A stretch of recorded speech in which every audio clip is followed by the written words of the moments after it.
So Joe did a little bit of an introduction to me, but I'll tell you a little bit about more about my background. So right now I work on what's called the shared services team here at Blackboard, and we're a very small team that focuses on all the non-functional side of product development. So localization and internationalization and content and documentation development and accessibility sort of fall under that umbrella. So and our group works across all the products that Blackboard owns and delivers, so we're not designated to a single product line. We kind of spread across the entire organization and create some consistency throughout the organization and all our different product lines.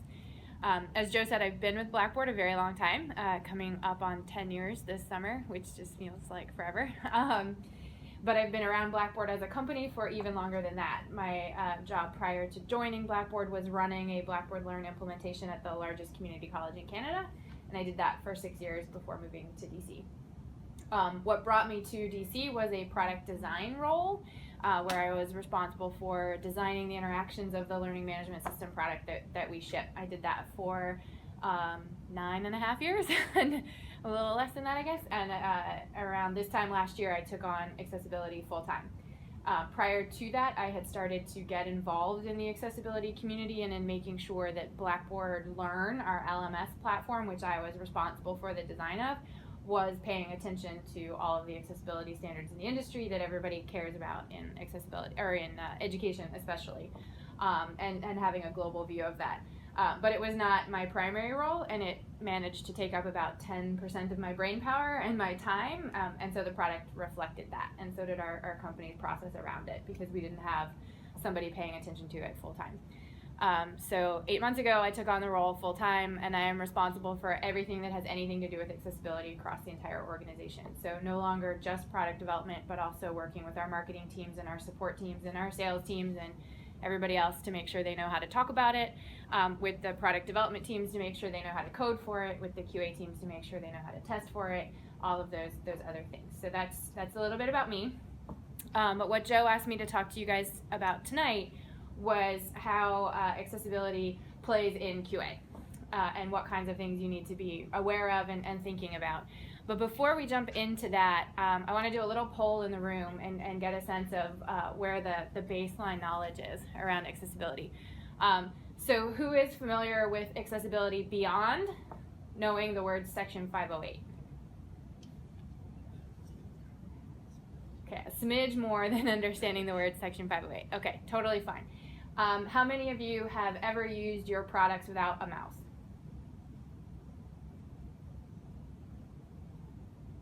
Okay. How many of you have ever heard of something called JAWS? Have you ever used it? Have you ever watched somebody use it? Okay, cool. It's kind of what I expected. So, no judgment at all. But what I wanted to do was actually start with giving you guys a baseline understanding about accessibility in the first place, because you can't think about how to test it if you don't know anything about it. So let's step back and talk about the people and what disability really means. So the Americans with Disabilities Act defines the term disability as a physical or mental impairment that substantially limits major life activities. But the umbrella term of major life activities encompasses the obvious things like seeing and hearing and moving and walking and talking, as well as the more invisible cognitive things of reading comprehension and thinking and understanding and communicating. All of those things are major life activities. And they all encompass disability and things that we need to be watching from an accessibility perspective. So a little bit of a breakdown of that. According to a 2013-ish World Health Organization survey, there are about 1 billion people in the world who have some form of disability. That's a lot of people that are using our products on a regular basis. But when you break it down, about 3% of the global population has what's considered to be a significant visual impairment, which means they are blind or they have very little vision. There's a much higher percentage of that has some vision disability. There's about 30% in the room that have some visual disability, maybe more, because some folks may be wearing contacts. There are about 5% of the global population that have a significant hearing challenge. So they are deaf or significantly limited in their ability to hear. About 6% have a motor impairment, but a motor impairment is also something that can be temporary. Has anyone in here ever broken their arm, broken their leg? We're all very healthy. We're all very healthy, wonderful. But imagine if you broke your dominant arm. I'm right-handed. If I ever broke my right arm, I have no idea how I would do half of my job. I couldn't write anything down. I would only be able to type with one hand. I would no longer be able to use a mouse unless I learned how to do it left-handed. Everybody has the potential to be exposed to some form of disability in their life. The biggest group in the disabled community, though, are those that fall under this umbrella of cognitive impairment. And this is a very big, very broad term. It encompasses everything from autism to ADHD and reading comprehension challenges, and also PTSD, traumatic brain injuries, anything that affects a person's neurological patterns, the way they think, the way they process information, falls underneath that umbrella. So anyone who has a child, a friend, a family member who has any amount of learning disability, no matter what it is, falls under this umbrella. It is the biggest segment of the population. It is also the least paid attention to in the context of software development.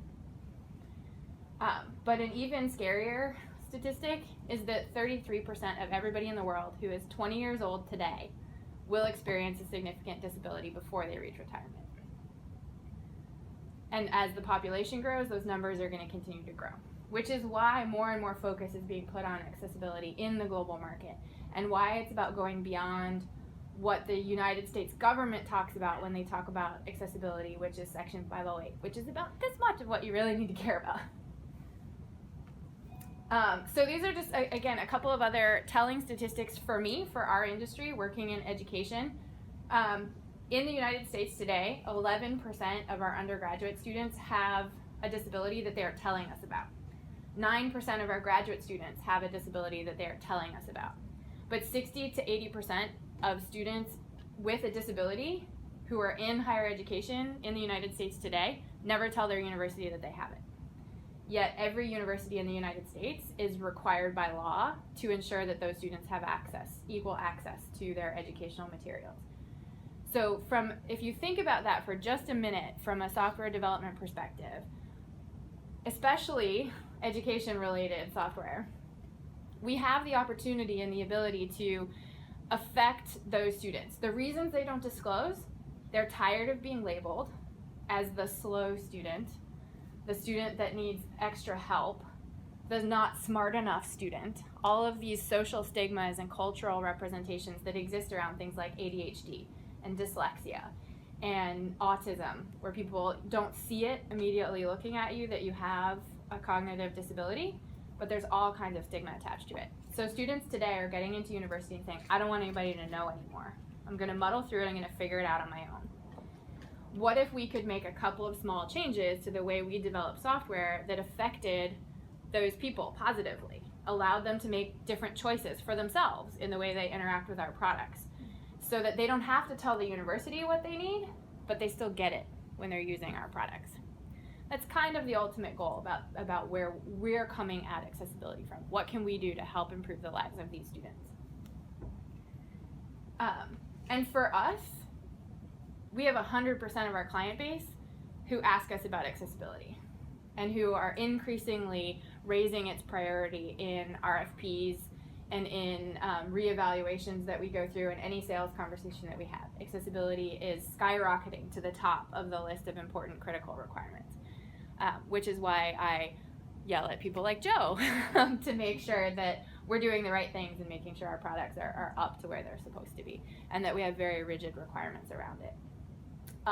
So that's a lot of statistics, and it's a lot of high-level information. I think this is a good opportunity to just give you guys a chance to ask some questions about this very high-level thing. So does anyone have any questions or comments or things that surprised you in this overview? Just FYI, so Karika's watching on the Hello. and he just wanted to say, go ahead. We can hear you, Karika. Go ahead. Oh, you can? Oh, great, thanks. Sorry, I was running late through. I just wanted to mention, I was telling Joe that we work with visually impaired students in Kenya. We have a nonprofit that runs, we run 1,400 blind kids, and website accessibility is a big thing. My thing is also to learn as what tools and ways we can better test the accessible websites and make it accessible to the kids out there. But the question that I have is, how many of do you also test color contrast when you're doing your testing out there? Absolutely. So we're gonna get into a bunch of those details in just a few minutes. Cool. But yeah, absolutely. Yeah. Any others? Okay, if you have a question, let's make this interactive. Let's make it more of a discussion. Speak up, raise your hand. We'll stop in the middle. It's totally fine. Because I could talk forever, so especially about this particular topic. So let's just get into it and talk about how accessibility really impacts what you all do every day when you're thinking about QA. So let's think for a minute about where accessibility lives in today's software development process. For the most part, a lot of us are in these familiar, cyclical, agile-ish development cycles where we make a plan about something. What are we going to do? What problem are we trying to solve? Some people go off and design some solution, hand us back a set of requirements that we're trying to code for.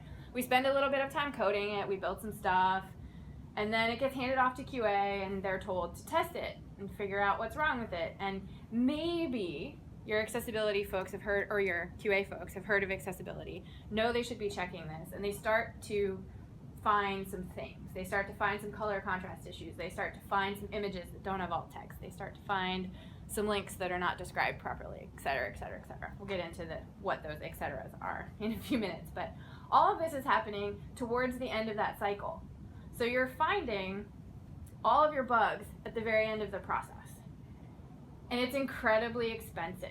Like any bug, the later you find it in the development process, the more expensive it is to fix, and the less likely it is that you will actually fix some of these things.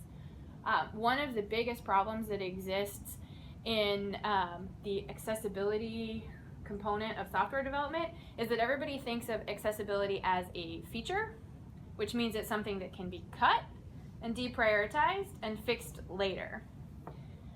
But that is very, very expensive. And what we want to do is turn this on its head. Find as many accessibility issues as we possibly can as early in the process as we can find them.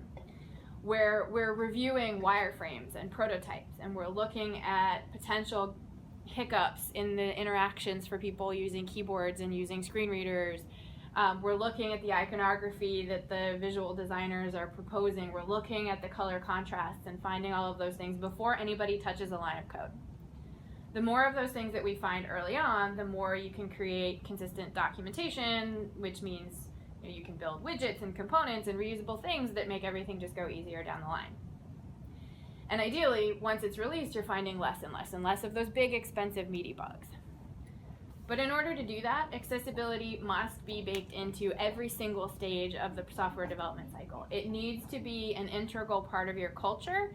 It cannot be something that's thought of as a separate feature, as an extra thing, as a nice to have. It has to be something that's considered foundational and table stakes in order for this to actually be successful. So every part of that software development lifecycle has a role to play and has a stake in accessibility. But for QA folks specifically, you all are the last line of defense before release to make sure that the thing we're putting out actually works for the people who are going to use it, that it does what it's supposed to do. Most of us forget that that includes people who can't see the screen, who use a mouse, who are a little bit colorblind, who maybe have some cognitive processing challenges, and we don't think about the way they think. We think about the way we think. We test things the way we think. I can see the screen, I can use a mouse, I'm going to test it that way. In order to change that mental model, we need to understand a little bit about these different types of people and how they think and how they process information. I realize the text on this slide is really small. I apologize for that. It's a lot of information to throw on a slide, but let's talk for a second about folks with a visual disability. There is a massive spectrum of visual disabilities. I hinted earlier that there are at least 4 or 5 people in this room who have some form of visual disability, the extent to which we can see when we take our glasses off is going to be different for every one of us. That is a visual disability. It impairs our ability to interact with the content that we are using or the tools that we're using. Some folks may only need glasses, which are assistive technology, in order to compensate for that deficiency. Some may be completely blind, never able to see anything that's in your screen, and rely on more comprehensive assistive technology like screen readers in order to consume the content and the applications that we're providing. So if you were in a test for these folks, if you were really going to think about immersing yourself into what their experience is, there's a couple of things that you can do. And we're going to talk about tools to do some of this stuff in a little bit, but at a high level, turn the styles off on your browser. Get rid of the style sheet. See what your page looks like when all of those styles go away. Is it still understandable? Can somebody read the content and consume it? Does it make sense? Can they see all the links and all the buttons? A very big trend in the industry right now is to use image-based or icon-based buttons to invoke actions. A lot of times when the styles are turned off, because those are controlled by CSS, those actions go away. Which means a blind user who's trying to interact with them is never going to see them because they have not been labeled correctly. They're never going to get to those things, they're never going to interact with them, they're never going to know what they are. So it's a very quick, rapid way to see, is my page going to make sense to somebody who can't see the screen? The other thing it helps you catch is the logical flow through the content. Right? We use a lot of fluid layouts in our development today. Things that break down at different media breakpoints. Things that are responsive and change based on the device that you're using. And we control the way that information flows. And in order to control the way that information flows, the engineers need to control the way it's coded. It still needs to be coded like one big long list of stuff. But if you have your information laid out so that somebody can read it left to right in a flow, but the engineers have coded it with the top box coming after the bottom box, when those styles go away, the things that control the fluidity of that layout go away, the content may no longer make sense. It may be out of order. You may be jumping around too much. The task flow may suddenly become weird and strange. Turning off the styles is going to help you do that. Learn how to use a screen reader. How many folks in the room who don't have a computer open at the moment use a Mac? Okay, a few at least. Your Mac comes with a screen reader. It's free. It's called VoiceOver. It's really not super complicated to use. Works best with Safari as a browser, but it will also work with Firefox. But it's free, and it gives you an easy way to test. For those of you who use a PC, there's a free screen reader called NVDA, Non-Visual Desktop Access is what it's called. It's free. It's pretty comprehensive. It's coming fast up in equivalency to its more expensive cousin, JAWS. JAWS is still the most used and the best screen reader in the industry, but it is about $1,000 a shot. It's very expensive. Students use it because schools get a lot of funding to make sure their students have access to it, but most people in the general population can't afford it unless they have supplemental funding from other organizations, which is why NVDA is coming up quickly in terms of use and adoption. JAWS only works on a PC, and it works best with Internet Explorer and Firefox. I know nobody in the room wants to ever test anything with Internet Explorer. That's okay, test with Firefox. If it works with Firefox and JAWS, you're probably about 80% of the way there. Don't ever test anything using a screen reader in Chrome. Even though Chrome is becoming the most popular browser, especially in the developer communities, Google is notoriously bad for ensuring that its browser technology cooperates with the assistive technology tools like JAWS and other similar types of tools. Biggest reason for that is because they've decided to build their own screen reader called Chromevox, which is terrible. But they're trying to drive adoption for Google users toward their own technology. And so they don't invest any time in making it work with the big players in the market. So if your common browser for testing is Chrome, make sure you make a note somewhere to never test Chrome with a screen reader. You can test almost everything else for accessibility in Chrome, just don't use it with a screen reader. And then some other simple things that you can test are things like zooming your browser in. It's as simple as Control+ on your browser. See how things magnify. Do things get lost on the screen as the page starts getting bigger? Someone with low vision who relies on magnification software, that's literally what they're going to do. They're going to zoom in to the page. The severe cases of low vision who rely on magnification software use tools like there's a software tool called Zoom Text, and it does a serious magnification of the software up to the point where the little GoToMeeting icon that's up in the right-hand corner of my screen would be zoomed to fill the entire screen that we're looking at right now. I use so I do mobile testing, and I usually have the larger font on here, and I break every hole about it. But I find so many bugs just playing around on our apps. It's like, guys, all of a sudden the buttons now overlapping this stuff and everything. So they definitely don't ever. Developers are not paying attention to this at all. Right, exactly. It's as simple as that to test it. And with things like magnification software for folks with low vision, what you want to every magnification software that exists, when a user opens it up and goes to your website, the thing that's going to display first is whatever's in the upper right-hand corner of your website. So when you're giving feedback on designs and when you're testing things, figure out what that primary action is. Right? What's the thing that those folks are going to see when they fully magnify the system? What's in the top left corner of your screen? So in this context, it would be the GoToMeeting icon and the Add Agenda button would be the first thing anyone using magnification software on here would see. And then they scroll right and left. They're very good at panning the screen to find the actions that they need. But those are just a couple of things for visually impaired folks to think through. Someone with a hearing disability has a little bit less of an impact on most of us because for the most part they can still see the screen, they can still use a mouse, they interact with the content in very similar ways to the way that we all do, what our natural mental models are.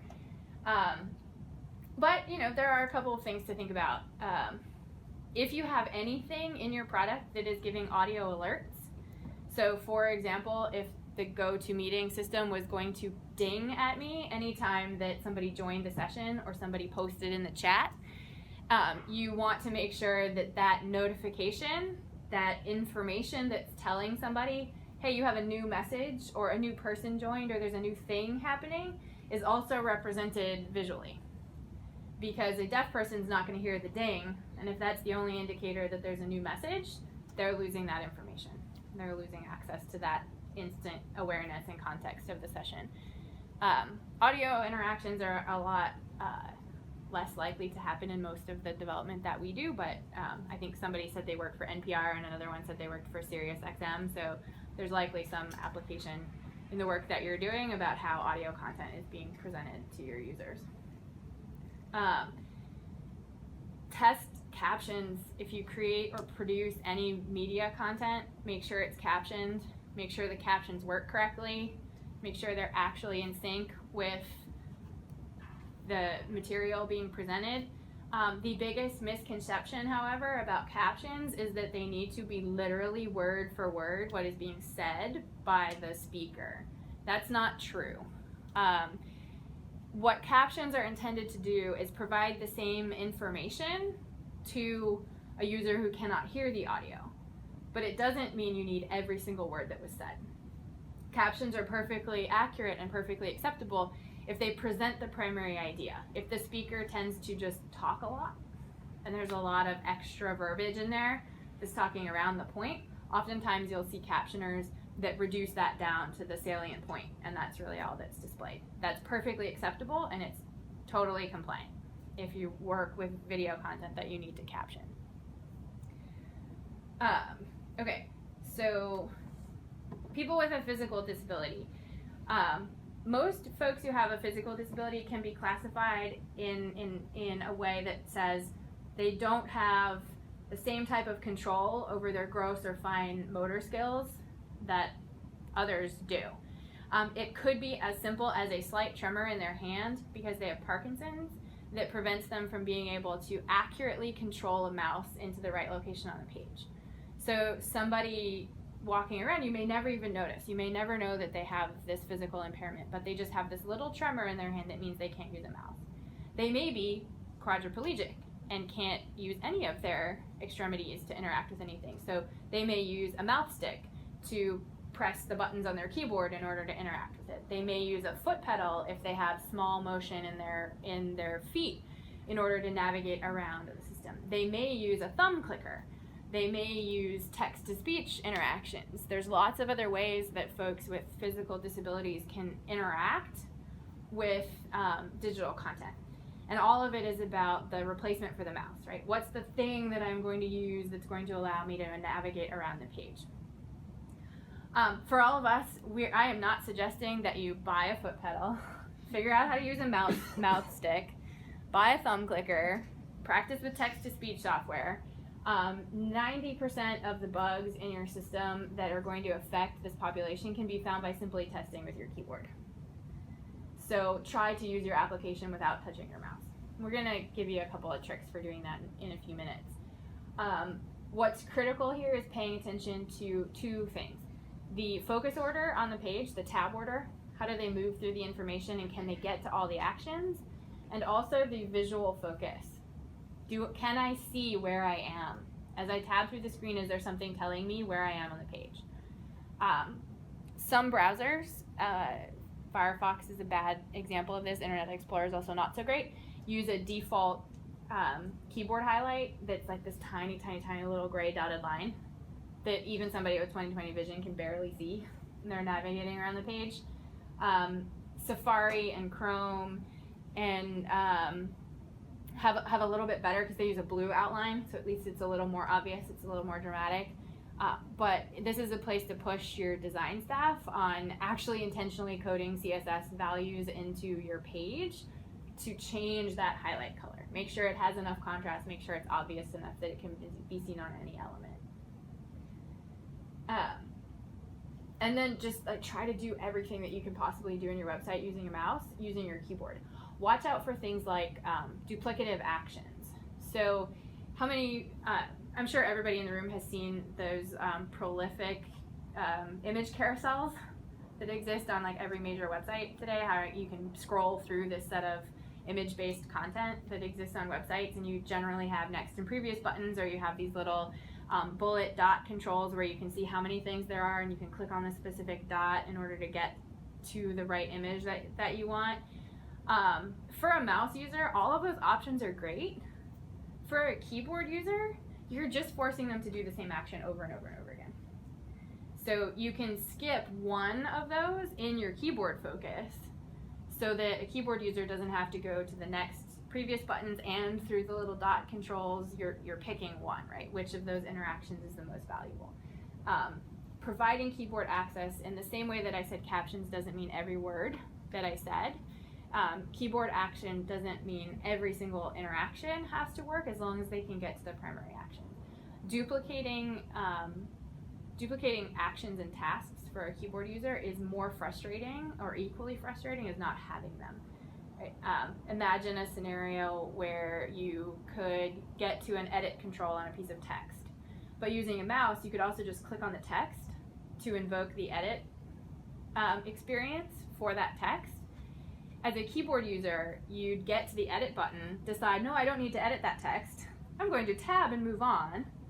And let's say my next tab took me to a delete action. No, I don't want to delete that. My next tab took me to the text, which did what? Invoke the edit functionality. No, I didn't want to edit. That's really annoying. In that context, the keyboard user is given the explicit choice to edit. When they click edit, change the text to its edit state and send its focus there.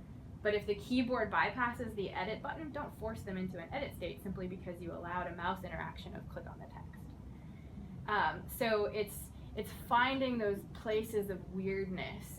Most of accessibility testing, the hard part of accessibility testing is in the usability of it. It's in understanding how people are actually trying to use it. And then the hardest bucket to test is the biggest segment of the population. It's that group of folks who have some form of cognitive disability.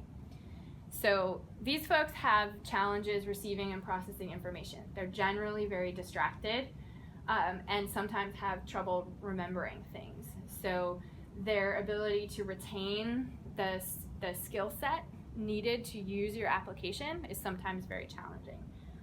And many times they rely on different types of screen readers in order to get assistance with their comprehension. So things like VoiceOver, JAWS, NVDA, those screen readers that I was talking about for visual impairments, those help blind individuals navigate your site. They also happen to read the content, but they're really about navigation and interaction with actions. This population, the cognitively disabled population, will use a different set of what's called screen reader tools. It's confusing because they use the same darn label.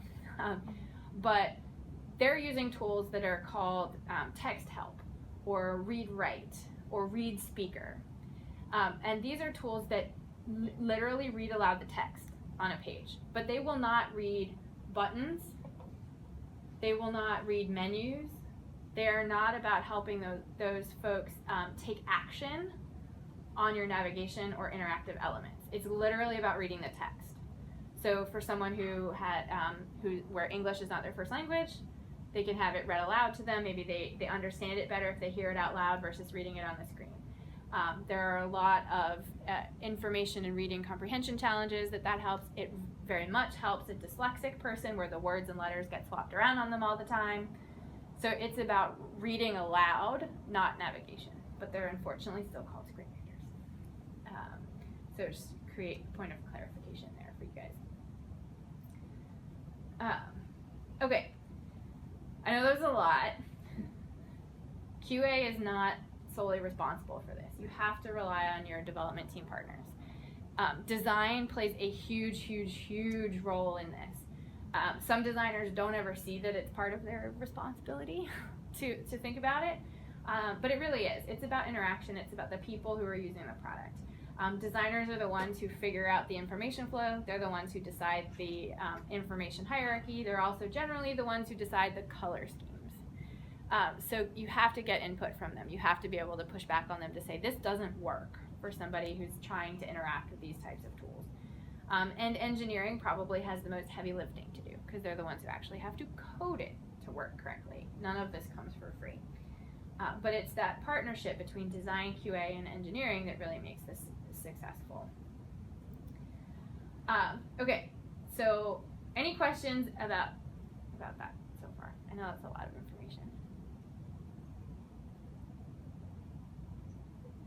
Just a comment. This is Karika. Sure, go ahead. One thing that we have found when doing accessibility testing is that it does help to actually have a blind person come and sit with you and just go through the site with you in terms of just the logical flow, the order, because those of us who are sighted, you'll have the knowledge of what needs to work, but until you have that person who's visually impaired or blind, or if you can give the opportunity calls for it, it's recommended that you have that person at least tested for a couple of hours for you. Yeah, absolutely. If you have access to folks and you have the opportunity to do that type of testing, I completely agree. You should take advantage of it. But there are definitely some things that you want to feel like you know how to do on your own to do at least a little bit of due diligence if you don't have access to those folks. Although disability advocacy groups like the National Federation of the Blind, which is based here in Baltimore, and several equivalent types of organizations that exist for autism and deaf and hard of hearing organizations, they are almost always incredibly willing to find people to test product. So quick emails to their general information accounts almost immediately get your response that says, yeah, we've got 10 people who are interested in your product, and you might not even know that anyone was paying attention to it. So it's not difficult to find folks to test. It just takes a little bit of extra thought and knowing who those organizations are. That's one of the most fascinating things to watch. Yeah.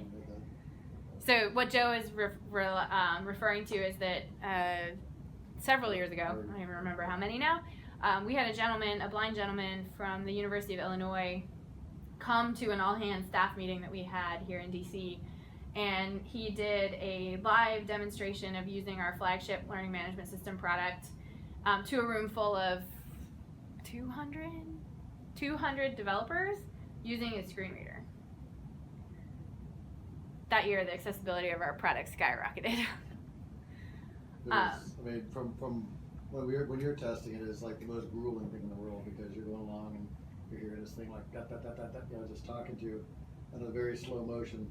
This guy's like flying through the screen, and he's only hearing like the first half of the letter or something. He can navigate everywhere. It's just amazing to watch that. Yeah, so it's a really, if you've never experienced it, if you've never actually watched a blind person interact with their screen reader the way they always interact with it, find an opportunity to do so. They're not as fast as we are. Because for people who can see, you process, I don't even know what the data points would be. I can't remember them. I found the statistic a little while ago, but the amount of data that you process, the human brain processes every day, is just astronomical. It's something like the equivalent of like 8 HD movies or something like that. And 80% of it, for us, sitting in this room, we process visually. So we don't even actually realize that we've processed it. For someone who doesn't have that sense, who can't use their eyes, their other senses increase dramatically to allow them to process the same volume of information. They process exactly the same volume of information every day that we do. They just do it through their ears or their fingers. And someone using a screen reader, who uses a screen reader regularly, will listen to it about 100 times faster than any of us could ever make sense of. And it's unbelievable to hear. I've been using a screen reader on and off for testing for about the last 8 years, and I can understand it at pretty rapid clip, but even I can't understand it when I'm listening to somebody who's just doing their thing with the screen reader and not slowing it down because I'm trying to watch them while they're testing. Any other comments or thoughts? Okay. Is there anything like a YouTube video or something like that? I'm sure I could find one, but I don't have one on hand. Could you elaborate on like tables are not used for layout? Yeah, I'm gonna go through them. Oh, okay. Yeah. So a couple of just sort of key things to think about. In how many folks are application developers versus content developers, or some combination of both? Your organizations. Thinking about like video files versus PDF files versus like HTML pages and JavaScript applications. Kind of a combination of everything. Okay. So a couple of key things for both areas. When you're thinking about content, you want to think about making sure that any image has alternative text, or that the image has been explicitly designated as decorative. Anybody beyond me and Joe and Leela know what the difference is? Anyone want to take a stab at it? When do you need alternative text and when don't you? Guess. Okay, shy group. Alternative text is only valuable when the image itself actually has information to convey. So if the image is extra, like this image on the screen, right? It's pretty, it makes the slide look nice, but the only thing that actually matters about the slide is the text at the bottom. You're not solely responsible, rely on your partners. The image has nothing to do with that, it just looks cool. This is a decorative image. If the image was actually a diagram, let's say a diagram of cell division in a biology class, right? That image has information to convey, a lot of it. So it needs a text-based equivalent. Alternative text is often used interchangeably with that text-based equivalent, but the purpose of alternative text is to convey the context of the image. What is the thing that is valuable about the image? It should be short, it should be succinct. Ideally, it's less than 100 characters. And if any of you could figure out how to describe cell division in less than 100 characters, you're in the wrong job. So alternative text should not be the solution to providing the information in something like a complex diagram or an infographic. Those need captions, long descriptions, on-page text equivalents, because if you don't null it out, it's going to read the file name of the image in place of having alternative text. Really pay attention to blinking images or animations in your screen. Animations or even loading images, we use those spinner images all the time to indicate that content is loading. There is a threshold, and I think it's like 55 hertz or something like that, that if it flickers more than that, or if it moves faster than that, or flashes faster than that, it can actually cause epileptic seizures. Just the flickering on the screen for someone who has severe epilepsy. So it's really important to make sure that you're paying very close attention to your animations and any moving content that you have on your screen, and testing how fast it's moving and whether you can slow that down. Also, images of text are a really bad thing. If you have a JPEG that says submit, put a label on it, put alternative text on it, or just flat out don't do that, use a button code in HTML. Images of text are really hard for people who rely on screen reader technology to interact with or understand. Word and PowerPoint documents need to be properly structured if you author them. Use the tools that you're given. So most of us know that when you're looking at the screen, that the top section that says evaluating content is a heading. But most of us probably also created that by turning it bold and making it 36-point font instead of heading level 2. But those differences matter to someone who can't see the screen. If you can't see the screen, all of this text looks the same. If you use the styles and formatting controls that are available in something like Word, it's actually going to identify that to a screen reader that that's a heading, which creates the same structure and context and chunking of your content that you are providing to a visual user. It's just as fast and easy to do that as to hit highlight the text, heading level 2, as it is to highlight it, make it 32-point font and bold. The advantage of using headings is that if you wrote a 35-page document and you used heading level 2 and it was Arial font, bold, 32-point, and then you decided, oh crap, I actually need to make that Georgia font and 37-point font and not bold, you can go to the heading style and change the heading style, and it's going to fix all of them instead of searching through the document and manually fixing them. So use those tools, use those structuring format things. PDFs are also notoriously bad from a content perspective. Most people who PDF a document, export something, save it as a PDF document, don't include the tag structure necessary for a screen reader to interact with that content. So from a blind user's perspective, it's simply an image of text. The fastest way to test a PDF document is open it in Acrobat and click on the text.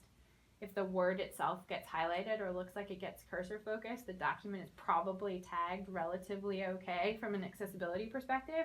If the whole page gets highlighted, no one using a screen reader is ever going to read that content.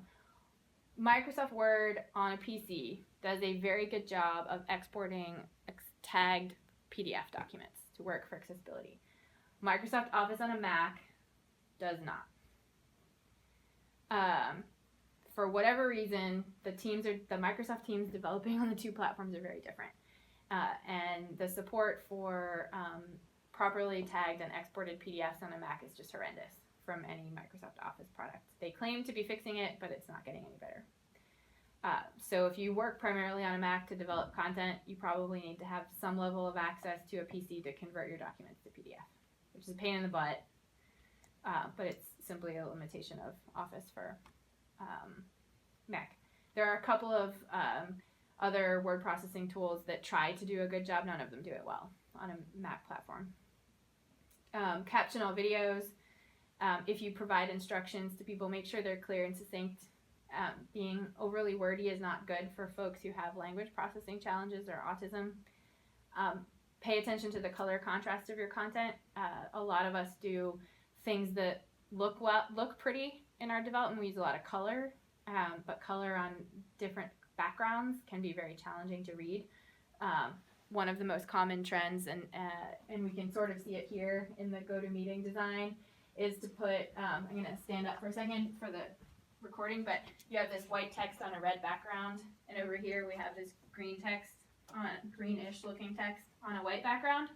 Both of those do not pass the Section 508 color contrast requirements, because white text on a color background is never going to pass. unless the background is black. Colored text on a white background is really, really hard to make pass. So it's tricky. You can do it I know this is not a room full of designers, but you can make beautiful content that passes all the color contrast requirements. You just have to put a little extra effort into it. But all of the immediate go-to choices tend not to pass, especially color on color backgrounds. Any questions about the content stuff? Question. Yeah. What else have you mentioned? Like, I can definitely see applicable towards like web applications, like especially with HTML and CSS freestyle content. But specifically for mobile, like you're not interacting with like a keyboard or you know. So like, are you like would it necessarily be that like you'd want like more like voice activation, like voice activated settings within your application, or so the mobile platforms, that's a great question.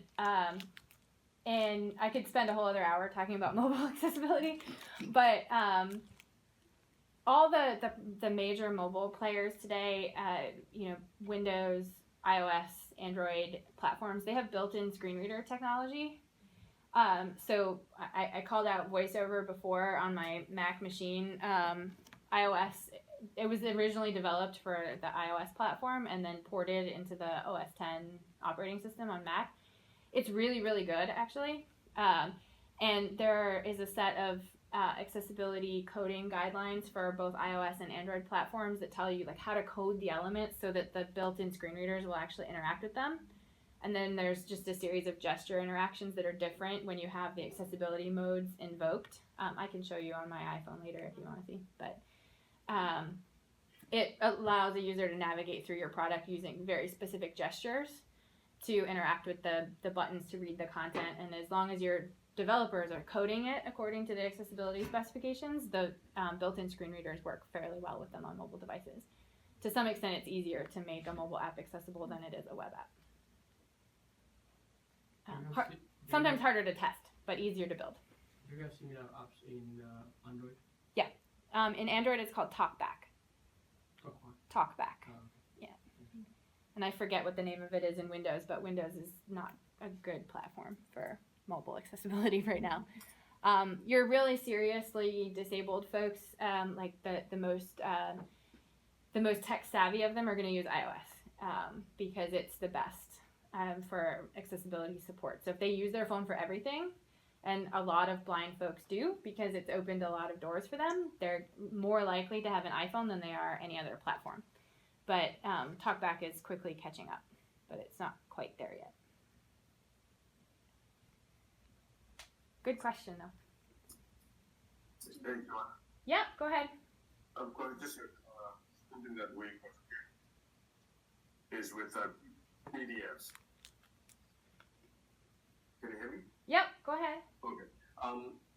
We tend to find businesses or a department may give you a PDF document and they've created it from scanning it. Maybe it came from one department to another, they scan it and then they email it to you, say, can you just go on the website. But we find that if they don't OCR that PDF at the time of scanning or using the scanner, that PDF will never be accessible, it'll be a flat image when it gets loaded onto the site. So usually that's something we'll always pass on to be it the author or the person that's scanning that document in. Just make sure it's OCR that the text can be read. Yep, that's exactly true. PDFs are terrible formats for accessibility unless you spend a lot of extra effort on them. But if you spend the effort on the source file, the PDF can be really, really good. It's just most people don't know that they have to take those few extra steps to create the accessible PDF document. Okay, evaluating applications. So really quickly, a lot of this stuff we've kind of talked about before. Check the color contrast. We talked about that a minute ago with content. Same thing applies in applications. Make sure that the entire page magnifies, not just the text on the page. So your buttons need to get bigger, your actions need to get bigger, the text, your icons need to get bigger. That's especially true in a mobile environment. Make sure that everything is expanding correctly. Although mobile operating systems tend to have a limit on the expansion that's different between, so iOS has less text expansion capabilities than Android does. So your designers are going to get awfully annoyed because in one platform it can go bigger, which means they have to think about the way the controls flow and lay out as it starts to magnify. Making sure that you can access all the controls in a keyboard, making sure that all of your form fields have labels. The fastest, easiest way to check that an online form is appropriately labeled is that rather than clicking on the form field, click on the label. If you click on the label and the form field gets focus, it's properly labeled.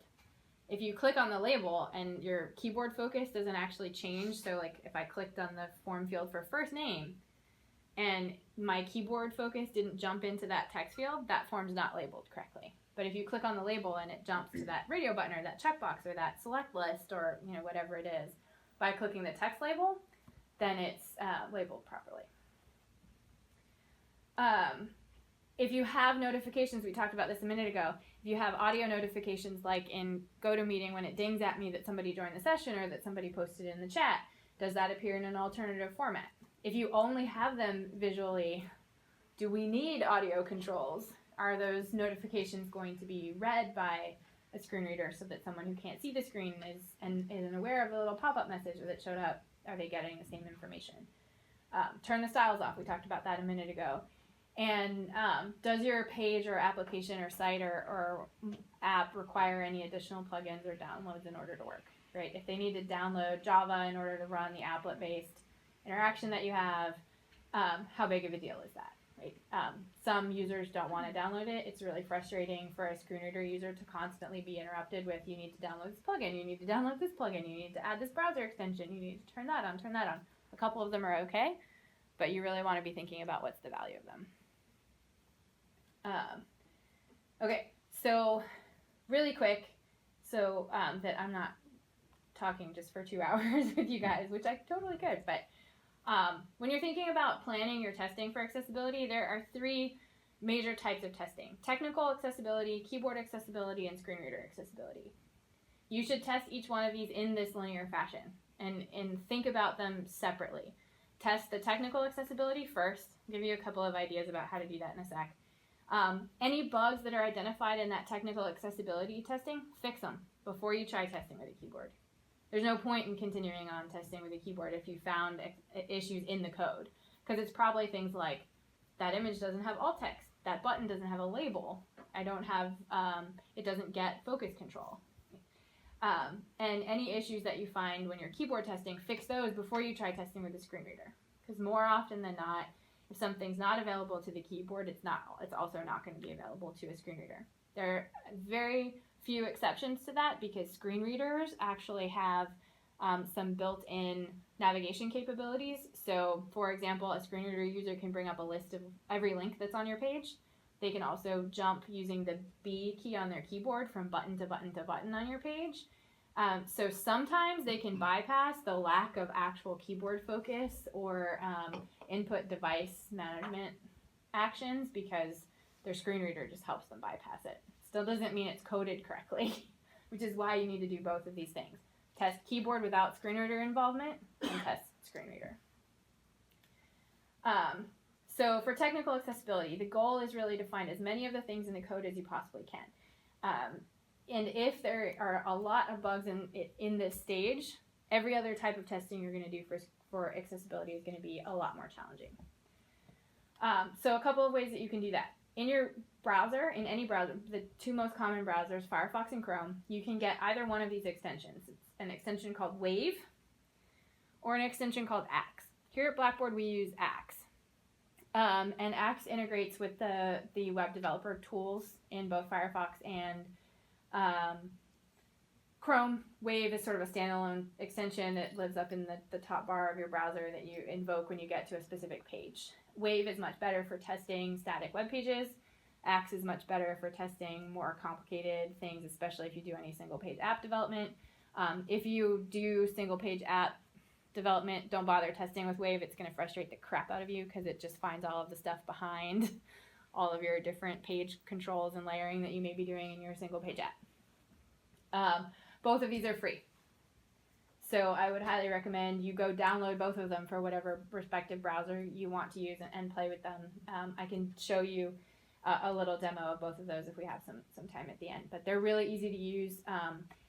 Axe has been intentionally developed by, well, both have been developed by a group of accessibility experts, but Axe has been intentionally developed to weed out any false positives. So don't rely solely on Axe to give you all of your accessibility information, because it's probably going to miss some things that you would find in your functional testing because it's unsure of whether it's really a bug or not. And what their approach is they are protecting the developers from breaking the builds, right? Of doing their free tools is the precursor to their embedded integrated testing suites that the company that builds this, they're a company called DQ, based here in Virginia as well. DEQUE is how you spell that. But they don't want to do anything that's going to generate an issue that could potentially break the build, so they're just finding the highest level stuff and anything that they're totally sure of. But it still finds an awful lot of issues. If you do agile development and you do automated testing, you can actually build unit tests for testing some of the most common things. You can build tests that just run through your nightly automation for simple things like checking for field labels, checking for focus management and control, checking for alt text on images, that kind of stuff. They're not going to do like full comprehensive testing in unit tests, not yet, unless you pay a lot of money for a fully integrated suite, which is sort of your third option for technical testing. When you get really deep in this, you will want the fully automated integrated testing suites. We're investigating them here, but we don't have one yet either here at Blackboard.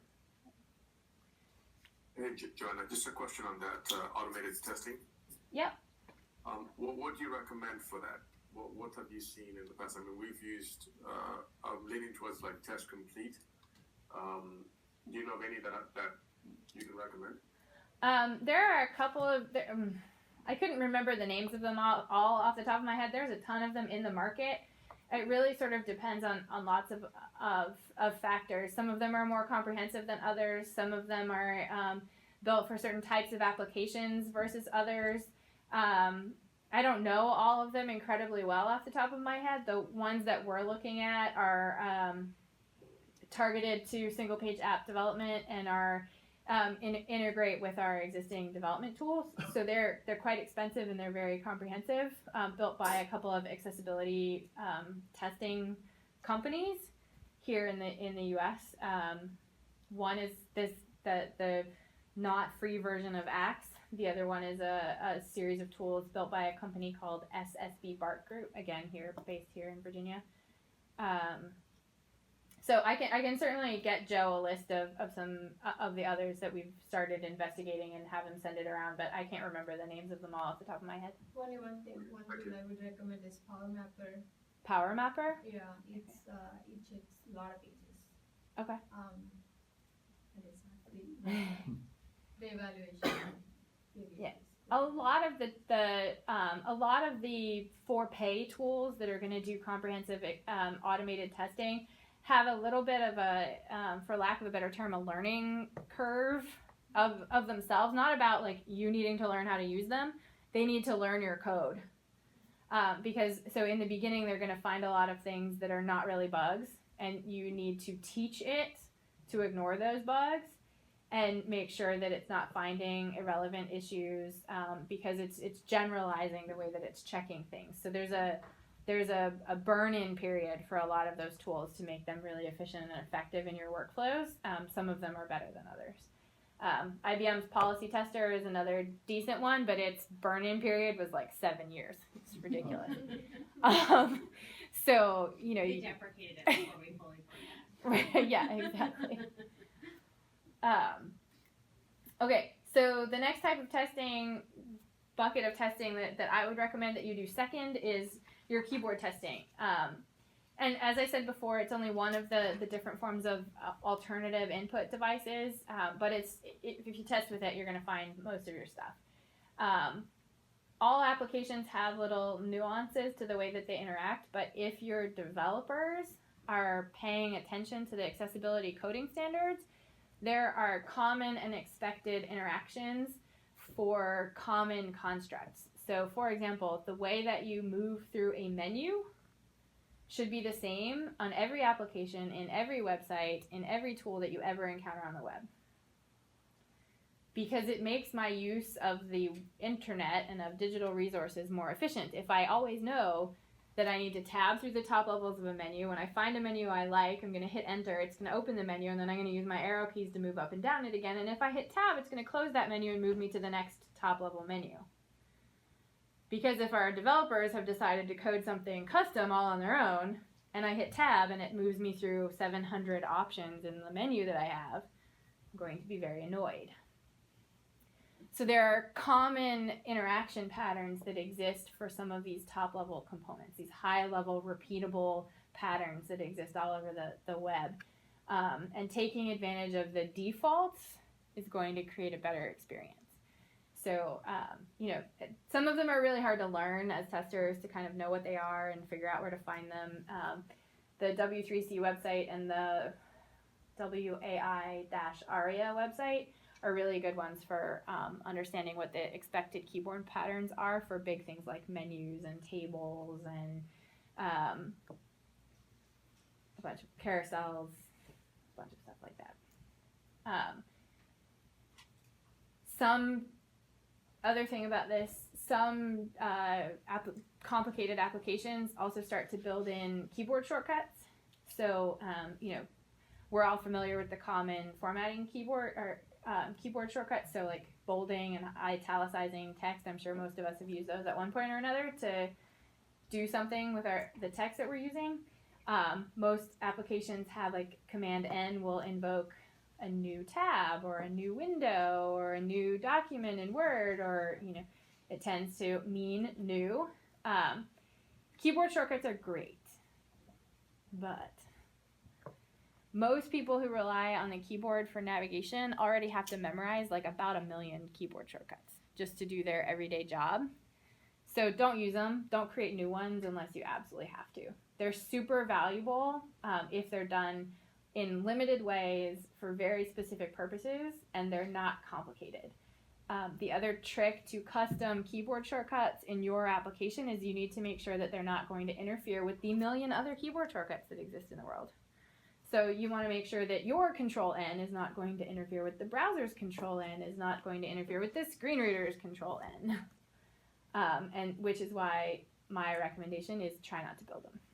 But sometimes you need them, and that's okay. Your job as a tester is, if the design teams have decided to build custom shortcuts, make sure they work and they work consistently. Test whether they interfere with other keyboard controls for other things that are running on your system, right? Is there some way when they're navigating that they know that, hey, this page has a shortcut on there, or they have to Not unless it's coded in. So that kind of information would need to be presented in some on-screen help information or some interactive contextual help items. There's nothing that's just going to magically pop up and say, hey, there's this extra keyboard shortcut in here. It has that documentation has to be provided somewhere. I have a question. Mhm. Like when you said that you can use like WTS tools and to like know like what their current layout is. Like I mean I know specifically these days, regards to like which programming to use, especially like maybe for the JS stuff, they like different platforms will matter, like rolling out new development environments, kits, like pretty like I mean in a couple months there's gonna be another one that comes out. So like do you think with that happening that like the testing tools you mentioned earlier will be able to like I guess keep up with like the newer So there's always a little bit of a delay because the development world is always moving faster than everybody else can keep up with them. And the accessibility world is trying really, really, really hard to not necessarily slow down the development world or even keep full pace with them, but educate the development world to think about accessibility in their evolution of these development frameworks. And so every new framework that comes out, so like Angular and Bootstrap and all of this stuff that's come out in the last few years, very rapidly they're releasing accessible extensions to their frameworks and that kind of stuff. A lot of there's a a standard, an accessibility standard in the industry called ARIA. If you're not familiar with it, it stands for Accessible Rich Internet Applications. And what it is the accessibility industry's response to the rapid evolution of development environments. So if the development environment is using ARIA correctly, or if it allows for ARIA attributes to be added into the HTML it generates, then ARIA itself can take care of some of the default expected keyboard interactions, right? Where it's identified as, this is an ARIA menu, and that means this is how my tab keys and arrow keys are going to work.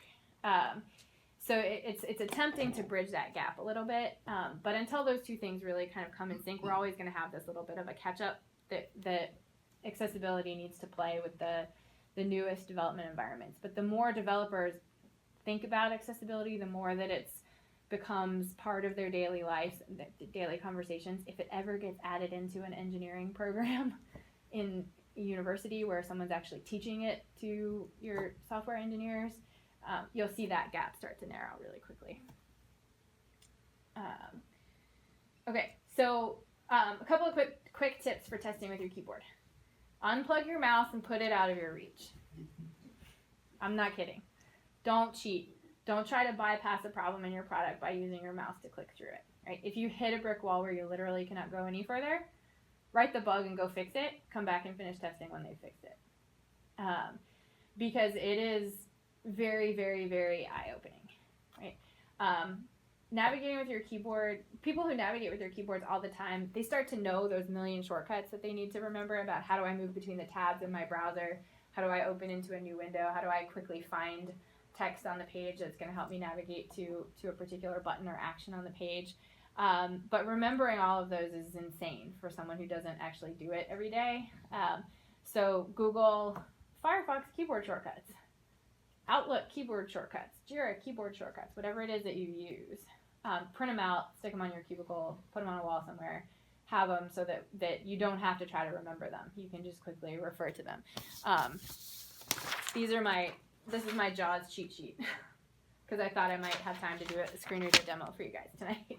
But I can't remember all of the commands to do that stuff because I don't use it every hour of the day.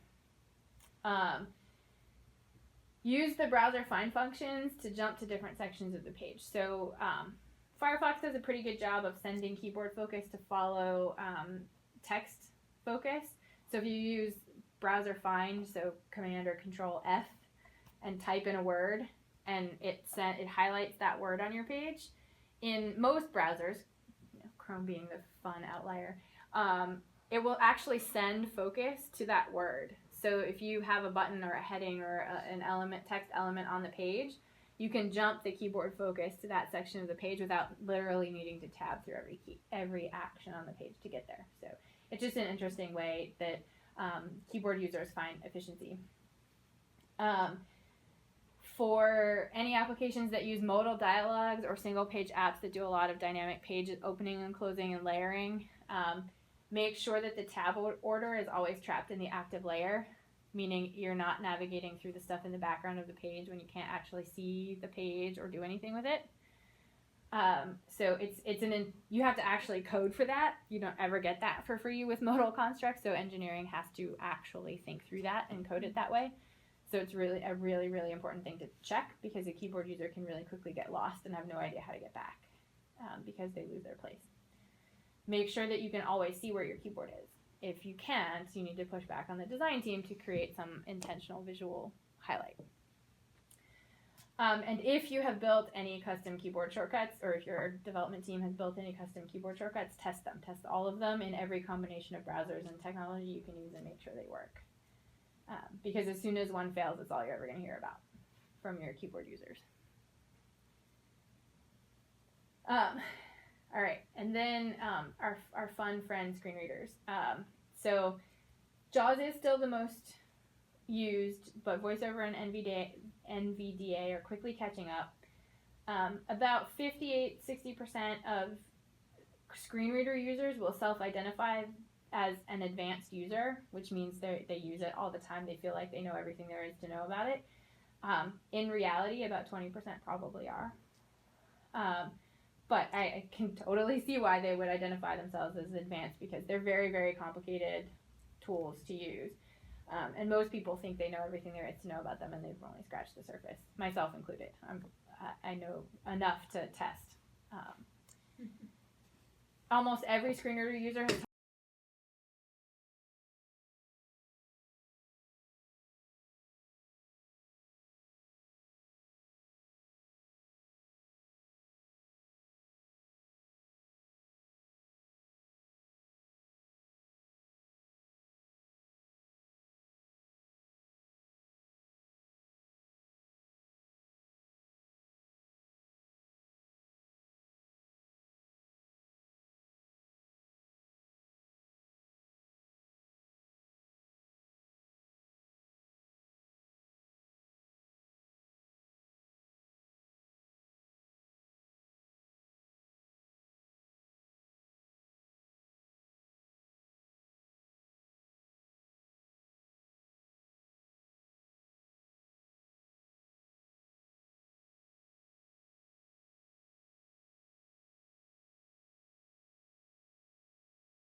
Was your intention to get the certification or before that wanted to support the accessibility aspects? And what is the software or industry you're using? And what would be So the first question was the intent for us to get certification, or was the intent for us to just create more accessible products? That's really sort of a chicken and an egg question because what generally happens in big software companies is that you get pressure from somewhere, clients, government bodies, legislation, potential litigation that brings up Section 508 compliance, and you guys are not up to snuff, and you get threatened to some extent, and that makes you start paying attention. And then when you start paying attention, you start slowly to move into this realm of I just want to do the right thing, I just want to make highly accessible products, and 508 compliance is sort of a side effect of that. We use a company called SSB Bart Group, who I talked about earlier. They do a lot of our third-party auditing, and they also author our certification documentation. It's an expensive process to do that with them. You can absolutely document your Section 508 compliance yourself using the VPAT template, the Voluntary Product Accessibility template that documents all of the Section 508 guidelines and gives you a framework for identifying how well you meet each guideline. You can absolutely author it yourself. You don't need to pay somebody else to do that. It's just if you don't have the knowledge or the expertise, or you're a little unsure about the validity of your documentation because you don't know, then it's valuable to use companies like that.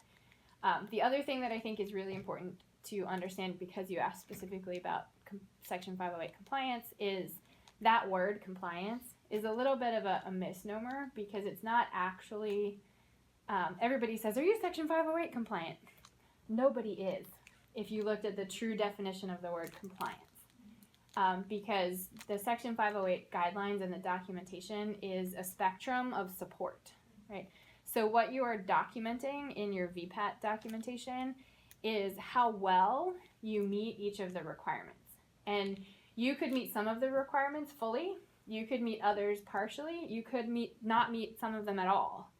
And the only thing you are actually required to do is publish that document that says how good or how bad you are. And if you're really bad, have a plan for fixing it. And be able to talk to what's your timeline for improvement and progression and ongoing evaluation.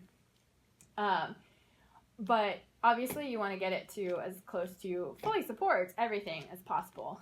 But because of the dynamic nature of what we do and the ever-changing standards and technology that we're using, it's very, very, very, very challenging for a technology company that's not just building static websites to ever achieve full compliance and maintain full compliance all the time. So that's just an educational moment for your organization. Don't talk about compliance as if it's a binary thing, right? Talk more about support. How well does your product support the Section 508 standards, or how well does it support the web content accessibility guidelines? And just change the conversation a little bit. Still have the documentation. You still need to do that. You still need to go through that effort, but just be careful about that word. It'll save you some headaches if you try to make sure they understand you're not actually going after like fully support for everything. You had a question as well? Yeah, so do you write test cases? How do you manage? I don't write test cases. Joe writes test cases. But I don't write test cases for accessibility. We have our standards that she's put out for us. We actually, what do you call your team? She's got a team of like 5 or 6 SMEs. So like from the mobile perspective, we have one from each Droid, iOS, and QA that represents the teams. They walk through all of our standards that she's put out in the wiki that we have to make sure we go through. For each thing we have to test. I can't tell you off the top of my head. I got localization stuck in my head right now. But it tells us how we are planning to address it. It could be as simple as developers are going to follow the guidelines as far as Xcode or iOS guidelines or something like that. Or it could be QA will turn on the talkback, whatever, and actually walk through the things, whatever, at least once. And you describe what you're going to do and things like that, because it's just another thing you've got to add on to your testing, and you got to figure out what the best time to do it is. Yeah. So what we did was because of what I said before about Section 508 and WCAG compliance is variable, and if you actually tried to look at the full spectrum of guidelines that are in there, everybody in your QA organization and development organization, their head would explode. It's just too much to keep straight. So what we did instead was distill it down to somewhere between 15 and 20 for web and, 10 to 12 for mobile. Key things that you need to think about, right? Color contrast. All your images have alt text or have been explicitly nulled out as decorative. All your form fields are labeled correctly. I can't remember all of them off the top of our head. We gave like a checklist of, somewhere between 10 and 15 things. For each platform that you need to be addressing. They're intentionally vague, so they apply to any web product that we build or any mobile product that we build, so we don't have different guidelines for iOS versus Android versus Windows. We just have mobile guidelines. The implementation of them is different on every platform, but the goal is you have to think through these 10 or 12 things for your platform. Then the QA team or the QA rep on every Scrum team in our organization takes that and translates it into the appropriate acceptance tests or test cases, whatever the case may be for that group's product development organization. Because it's just me and we have 500 and some developers across all of our products and like 40 Scrum teams across all of product development across all of our things. I can't be involved in every conversation. So we established this accessibility SME program, subject matter expert program, where we had one rep identified from every Scrum team that got a more intensive training from me on accessibility and are responsible for the rollout and implementation of all of that stuff. They're not the ones who always have to write the test cases. They're not the ones who always have to code for it. They just need to be the one yelling at the team saying, hey, did we do this? Yeah, have we checked that? Have we tested that? Acceptance criteria definition done on each of our stories. So everybody has to actually say, yes, we coded this in there. If you get a new screen or something, QA will be going through there and just, it is a nice small consumable screen or something that you can just quickly go through it. It's not that difficult. But if you got a full-on system that you got to go regression test, that's a whole another beast. The 10 or 12 things that you came up with, are those recommended by the SSD platform? It's a combination of things. Let me see if I can bring this back up really quickly. Can you share with us? Yeah, I can show you. Okay, I'm gonna switch sharing for a second. While she's doing that, anybody else have any questions? I just wanted to touch on something as John is getting that up. Go for it. I was just saying, somebody asked a question about test cases and how you write the test cases. I believe I have the question right. But what we tend to do is we test. Right now, we have a team that tests, and we're testing a cell phone provider's website. And we tend to do some of the test cases, the initial test cases, we test all the tagging, the auto tag, the titles, the labels, all the IRS stuff. However, we then break it down to feature-based testing. To where we break it down to a point where, a blind person goes in to send feedback to us, being the cell phone company, or a cell phone provider, a blind person goes to buy a cell phone online or opens an account. So if you break it down in terms of features, it kind of helps navigate the testing for 508 as well. Yeah, that's a good point. Okay, so what I shared here on the screen, hopefully you guys can see it. I tried to zoom in on the text a little bit in my browser, but this is our web requirements for accessibility. And what we did was actually make a very clear statement around the requirement, right? Our product management team has made a statement that all web-based products will meet or exceed the WCAG 2.0 level AA requirements, which is well beyond the Section 508 requirements and also variable in terms of the level of support required. But what our goal is to fully support all of those guidelines and Section 508 here in the U.S. And so we provide links to those so anyone who wants to understand what the full details of those are, they get. But we also broke down two sections. Definition of ready and definition of done in the Agile Scrum process. So before a development team can actually start coding anything, that accessibility SME person has to at least ask, has anybody looked at this for accessibility? If that answer is yes, then we're all set, we have all the documentation, great, check it off, move it on. If that answer is no, then they either pull me in if they need additional assistance, or they themselves go through and check it and say, oh, we need to think about that keyboard interaction. Oh, that color is really bad. Oh, that icon's not going to make any sense to anybody. We should talk to design about whether or not we need to change it. And they do a little review of the design that's being handed off to the team.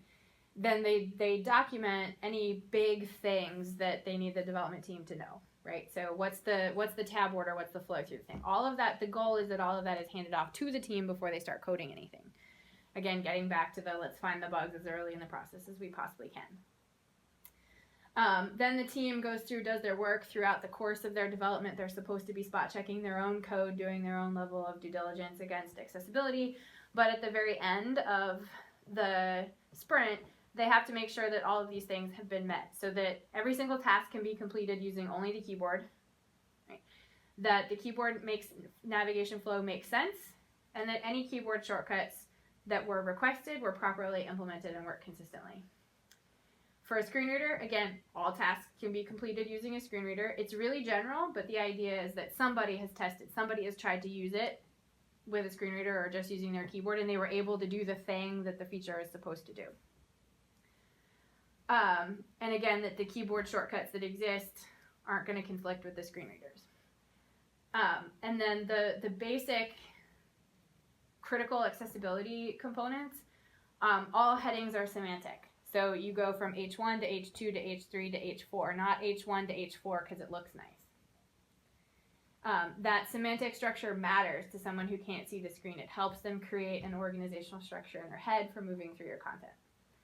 That the reading order and the visual styles make sense, right? When the visual styles go away, the reading order still makes sense. When they're there, I actually understand the hierarchy of information. Because remember, you're thinking about people who can see the screen but can only use a keyboard and still know how they're going to navigate through it, as well as people who can't see the screen at all and need to understand and make sure that they can move through the content.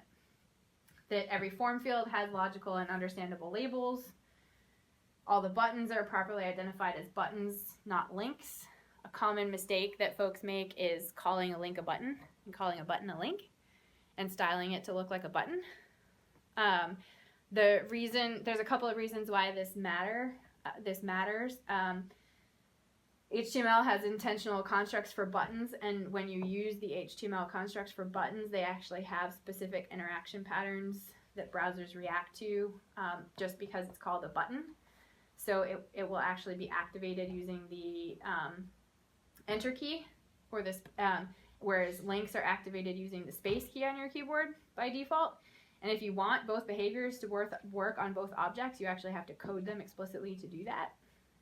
So if you create a link and use CSS to make it look like a button, you have to do extra coding to make it actually work the way somebody thinks a button should work. Interesting. Um, Very popular to see like spans, mhm. divs and spans Yeah. now that look like buttons Yeah. but aren't. And the other thing is that buttons, from a mental model perspective, for someone who uses their keyboard or uses a screen reader, buttons are about taking action on the page. Links are about navigating somewhere else, right? Because again, they can bring up a list of links on the page. So imagine if you had a bunch of links that were really buttons, like submit your form, open this menu, because they're buttons, but really they're coded like links, so they show up in these confusing places. The links are properly differentiated from the surrounding text. This is a visual check, but it is that if I'm looking at the text on this screen, do I know which elements inside the text are actually links and which ones are not? So if your link looks the same as the rest of the text, how is somebody supposed to know it's a thing that they can click on? So this is where you get into arguments with designers about whether it should be underlined, whether the underline should only show up on hover, whether the links should be different colors. So the standard, the 508 requirement, is that somebody looking at the page can tell it's a link without needing to actually hover over the thing. However your design team chooses to accomplish that, totally acceptable, as long as you can actually differentiate it from surrounding text. If the link stands all by itself, you can have a little bit less worry about the style of it. It's when the link is in context with other text on the page that you need to create the differentiation. Next, that all links are self-describing and not repetitive. So this is that click here problem that we talked about a few minutes ago. Make sure that I can understand what the link is, where the link is going to take me when the only thing I have is the text of the link. All images have alt text or have been appropriately designated as decorative. And our landmark roles are being used and are being used correctly. Sorry, my laptop just died. Apologies for that. Didn't bring the power cord. And the last one was about color contrast. So making sure that all the color contrast values have a ratio of 4.5 to 1 background to foreground. So that the text is differentiated from the background at that ratio. The ratios are a little bit different depending on text size. The most common text size used on web applications is like 14-point font. 14-point font and smaller have a 4.5 to 1 contrast ratio requirement. If the text is bigger than that, the contrast ratio goes down. So you can have things like 3.5 to 1 is a pass on something that's 18-point font. So the bigger the text is, the lower the contrast ratio needs to be. But 4.5 is a good marker. Do you need my plug, or are you going to switch to the other one for the demo? If we're going to demo JAWS, I'll use this one. Yeah. So that's Half an hour. what we did was to create just these general requirements, and then the teams extrapolate them out themselves into how they apply them to their work. Okay.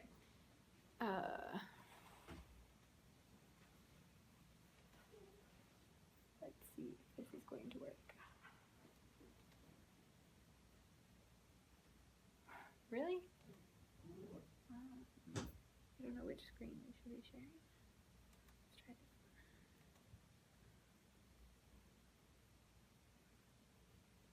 Since I can't see both, you're gonna have to tell me if it actually shares. It's shared. It looks like this screen for now. It looks like here. Should I turn around? I can also turn around so you can see what I see. Oh, there we go. Okay.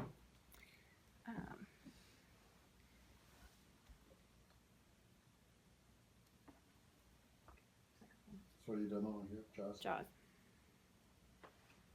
As soon as it boots up. Let's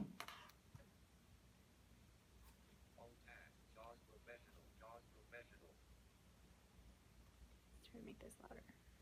Dialog, up down slider 52, 53%. Can you guys all hear that? 100%. Okay. Alt tab. Blackboard Learn dash Mozilla Firefox. Username :edit. 1 of 3. Type in text. Blackboard Learn. Okay, I'm gonna pause that for a second. Who heard the beep? Needs to be a little higher, I think. I can't make my computer go any louder, but Dialog. Up down slider 100. To increase or decrease, use the arrow keys. Shift tab. Toolbar speakers. Blackboard Learn dash Mozilla Firefox. Blackboard Learn. Username :edit. okay. So before it started to talk about what field it was on, there was a little ding that it had, right? Tab. Sign in button. So if I go backwards, Password : shift tab. I'm actually just gonna go past it on purpose. Language in. Okay. So listen very carefully. Tab. Username :edit. Did you hear that little high-pitched Type in ding? text. So that's the thing that's telling me I'm in an edit field. CC AQ tab password : star. Alert dev dash SAS dash ultra dash. Okay, I'm Page skipping has out of 5 that. regions, 1 heading and 11 links. Okay, so that summary that it gave, page has five regions, 11 links. I can't remember all of what it was. That's providing the overview context to somebody who's using a screen reader. Okay. If I wanted to now bring up a list of headings on this page, Links list dialog. Links list view. Sign out. 11 of so this 12. is a To list move of the links. items, use the arrow keys. So it Tools. tells me all the Great. links that exist on this Messenger. page. Calendar. And if I actually wanted to go to one of them, Organizate courses. Enter. Courses dash Mozilla Firefox. Tab. I can activate it from that dialog, and it actually navigated me. It didn't just put my focus onto the link and I had to take some other action. It actually took me to that link. Heading list dialog. Headings list view. Courses : 1 of 5. To move the items, use the arrow keys. So this is, again, the headings link dialog that's telling me, can I bring up what are all the headings that are on this page? Current courses, use the left and right arrow keys to move through your list of courses by time period. :2. So are you able to change the tone of the voice or anything too? I could probably increase it, but I No, can't no, remember I'm how to saying do like that. a But. female voice. Oh yeah, you can pick the Yeah, voice you want. You overhearing can, the same yeah. This is monotone. the default one, but you can have like a British voice if you wanted to. You could have someone with a Spanish accent if you wanted to. You could have a man. You could have a woman. You could have some fun with it. It's kind of entertaining. So does it do any speech recognition? Can I talk back to it and say, hey? Not with screen reader. So on my iPhone, Siri, right? If I tell it to read an email, it reads it back for me. I could tell it to do so many things. Right, but that's Siri. Yeah.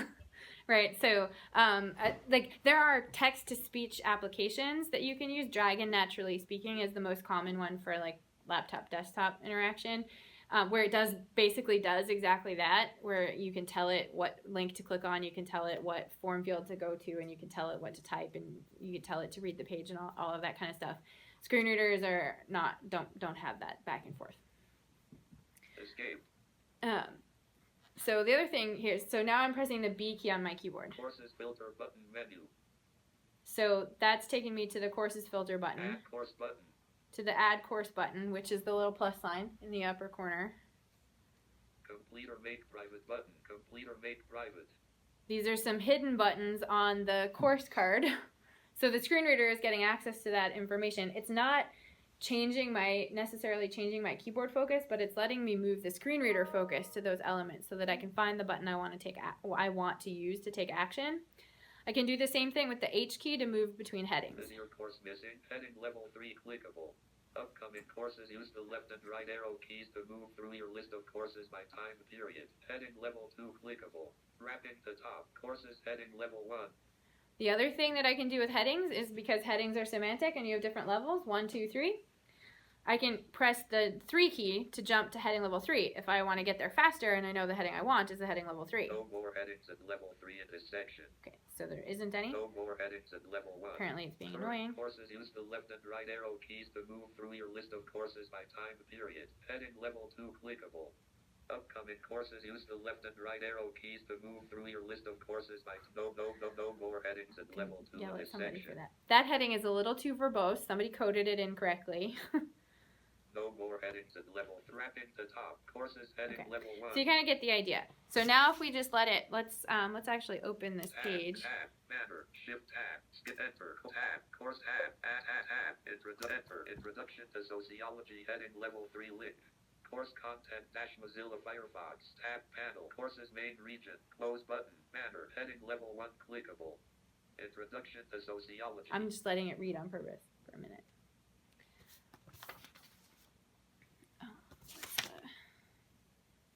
Heading level 1. Clickable heading level 1. This is just going to read the page to you. Banner and navigation region content menu calendar menu discussions menu grades menu messages menu navigation region and complementary information group start send message Kathy Chu clickable instructor clickable group and complementary information heading level 3 details and actions link as pop-up roster link as pop-up view everyone in your course link as pop-up link as pop-up course is open link as pop-up students can access this course complementary information and main region heading level 2 course content export button menu link click to open application visible to students button menu collapsed application and move button toggle more options menu button link new assignment Jan 9 Okay. 19 comma Nobody actually does that. So I did that on purpose so you could hear all of the crap that someone, and this is a well-coded page for a screen reader, to be completely honest with you. But you heard all of the extra stuff that's being read. Right now you can kind of understand why they read it at like 1,000 miles an hour. Because most of that they can tune out and they don't need to process their listening for the couple of things that they need in order to take action. But the idea with the screen reader is that, so in this context, this is a single page app. This is our new learning management system. And it's trapped in the top layer. So it's not reading anything that's coming from the background layer. But if I hit escape, it's going to close that layer, take me back to the background. That's not a screen reader thing. That's an exit that we created in our single page app. But that's, your 5 minutes worth of here's what a screen reader kind of sort of sounds like and how people generally interact with it. Most screen reader users are going to use those links dialogues, the heading dialogues, the button keys, the region keys, the heading keys to quickly find the things that they want. And they're going to listen to that summary over and over again and try to find like the thing that said this page has 5 regions, 12 links, and 6 buttons, or whatever it is, because it gives them the context of where they are. If you've never used one before, I highly recommend trying it. This is not, I don't think I can make this one loud enough to make this of any value to anybody, but. So like could you show us I don't know if you're doing something clearly, but like. Double tap to open. Camera. Social folder. 11 apps. 1 new item. Oh, that's interesting. Yeah, and that's the one you talked about the extra interaction. Can you hear this? Food folder. 6 apps. Double tap to open. Opening food folder. Food. Heading. Text feed. Pepperplay. Peapod. Domino's. Pizza Hut. Starbucks. Who wants to test the Starbucks app? Oh yeah. Let's do that. Use it all the time.